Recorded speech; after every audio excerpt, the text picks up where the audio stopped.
भगवान श्री देवनारायण जी भगवान की जय हो। देवनारायण जी भारत राजस्थान राज्य के महा तपस्वी महायोद्धा जिन्होंने बैसाला कबीले की स्थापना की थी। पुरानी कथाओं के अनुसार कहते हैं कि देवनारायण जी जो हैं उनको विष्णु भगवान का अवतार माना जाता है और राजस्थान के जन जन के आराध्य लोक देवता के रूप में इनका पूजन किया जाता है, क्योंकि इन्होंने अपना समस्त जीवन प्राणी मात्र के कल्याण हेतु व्यतीत किया था। इनके अनुयायी इनसे प्रेरणा लेकर इस परंपरा को आगे भी आज भी निभा रहे हैं। देवनारायण जी का पूरा नाम देवनारायण गुर्जर जी। इनका अन्य नाम जो था वो उदय सिंह देव और लोक देवता के रूप में इनका पूजन किया जाता था। हाथ में तलवार और भाला इसका एक प्रभु के हथियार शोभित होते थे और जन्म जो बताया जाता है 1243 यहाँ से देवनारायण जी का मंदिर शुक्ल पक्ष की छठ को मालासेरी गांव में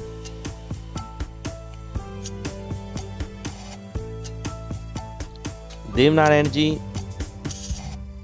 के बारे में बताएं आपको तो बगड़ावत वंश के जो कि गुर्जर जाति से संबंध रखते हैं, अजमेर जिले के पास में स्थित नाग पहाड़ था।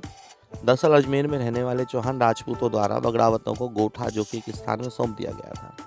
आज के समय में गोठा भीड़वाला से अजमेर जिले के आसपास का क्षेत्र है। बगड़ावत अपने सभी भाइयों के साथ अच्छे से बच गए थे, बहुत ही वीर थे। उनकी चर्चाएं मेवाड़ तक फैली हुई थी। इस वंश में सबसे पहले राजा हरिराव जी थे, जिनके पुत्र का नाम था बाघराव और इनके 24 पुत्र थे, जिनमें से देवनारायण जी के पिता यानी कि सवाई भोज राजा जी भी थे। देवनारायण जी के पिताजी ने 2 विवाह किए, जिनमें से एक उज्जैन से रहने वाली सामंत दूधा खताना की पुत्री साड़ू खतानी से और दूसरी कोटपुतली से रहने वाली पद्म पोसवाल की पुत्री पद्मा उनकी रानी। राजस्थान मारवाड़ के पास में एक जगह है जिसका नाम था गढ़ बुवाल, जहाँ के सीमांत ईड़दे सोलंकी थे।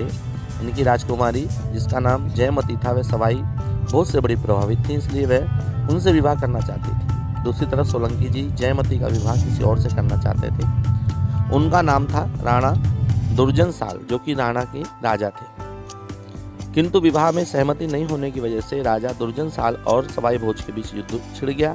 राणा दुर्जन साल ने अपनी सेना के साथ मिलकर बगड़ावतों का वध किया, लेकिन इस युद्ध में दुर्जन साल को कोई फायदा नहीं हुआ, क्योंकि इसमें जयमती की भी मृत्यु हो गई, जिसकी वजह से राणा दुर्जन साल ने सवाई भोज का पूरा वंश खत्म करने की ठानी। लेकिन देवनारायण जी शक्तिशाली। देवनारायण जी की माता इनके पिता की दूसरी पत्नी थी। इनकी माता से एक गुरु थे जिनका नाम था रूपनाथ। जब वे गर्भवती थी तो उनके गुरु ने उन्हें यह बताया कि आपकी कोख से जो बालक उत्पन्न होगा वह बड़ा महान व्यक्तित्व होगा, श्री हरि के अवतार के स्वरूप में प्रकट होगा। आगे जाकर वह अत्याचार के खिलाफ लड़ेगा। अपने पुत्र को राणा दुर्जन साल से बचाने के लिए मालासेरी चली गई और वहीं पर देवनारायण जी का जन्म हुआ। बचपन का नाम उदय सिंह जी था। इनके बारे में राणा दुर्जन साल को खबर लग गई। वह उन्हें मारने का निर्णय करके देवसेना को उनके पीछे लेकर पीछे जाने लगा, किंतु देवनारायण जी की माता को जब इनकी भनक लगी तो उन्होंने मालासेरी से भागने का फैसला किया। वो मायके चली गई।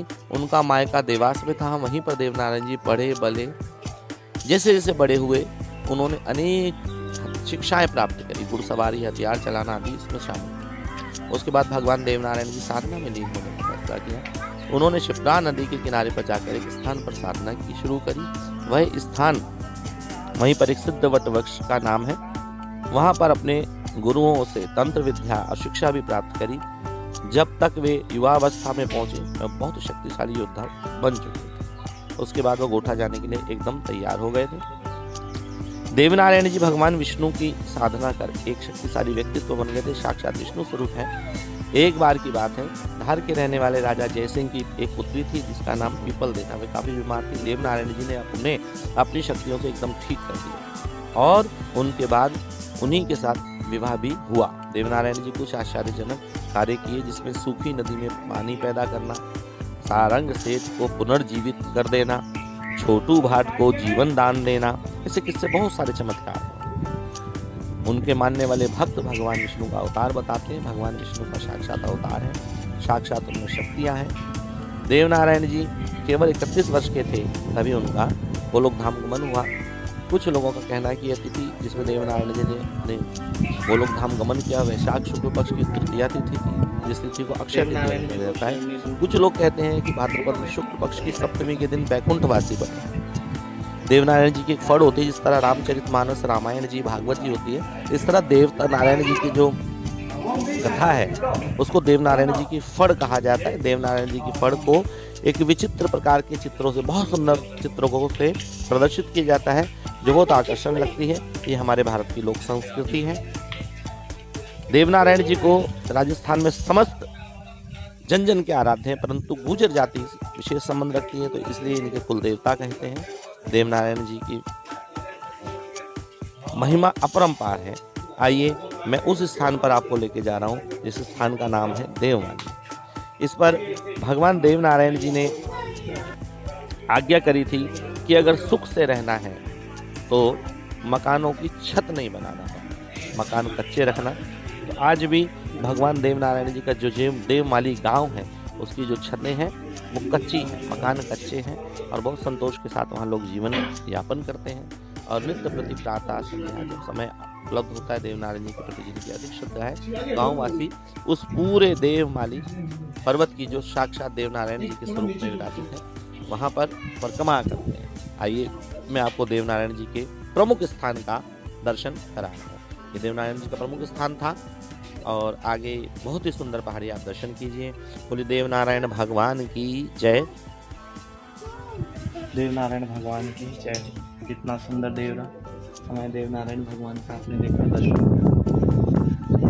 ये देवनारायण भगवान की फड़ कहलाती है, इसको बाचा जाता है। देखिए आप, सबसे आश्चर्यजनक बात यही है कि यहाँ पे भगवान देवनारायण जी का जो गांव है देवमाली, वहाँ पर सारे मकान आज भी कच्चे बिना छत प्राप्त तो आपको दिखाता हूँ मैं, बहुत सुंदर। बोलिए भगवान देवनारायण जी की जय हो। ये देवनारायण जी की फड़ का आप दर्शन कर रहे हैं। इस प्रकार से देवनारायण जी की फड़ को बांचा जाता है। ये सुंदर फड़ का दृश्य देवनारायण जी की, ये देखिए आपको मैं दिखाना चाहूँगा। सुंदर फड़ है, बहुत ही सुंदर दृश्य है। ये देवनारायण जी की देवमाली गाँव जो अजमेर से थोड़ा सा आगे पड़ता है, इसका पूरा वर्णन है। आइए हम भी दर्शन करते हैं। बोलिए देवनारायण भगवान की जय।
देवमाली गांव की विशेषता, यहाँ किसी भी घर की छत पक्की नहीं होती। देवनारायण जी के आदेश पे देखिए पूरे गांव में किसी भी घर की छत पक्की नहीं है। ये एक चमत्कार से कम नहीं, यहाँ आज तक कभी चोरी नहीं हुई, ना यहाँ किसी प्रकार के दरवाजे का प्रयोग किया जाता है। ये देवनारायण जी भगवान की शक्ति है जो विष्णु अवतार है। आप देख सकते हैं, मैं पूरा गांव दिखा रहा हूँ कि यहाँ पे किसी भी प्रकार की छत नहीं पाई जाती। आप देख सकते हैं पूरे गांव में। देवनारायण भगवान की जय, साधु माता की जय, जय हो भोजराज सरकार की जय, सवाई भोजराज की जय, माता साधु की जय, भोजराज सरकार की जय।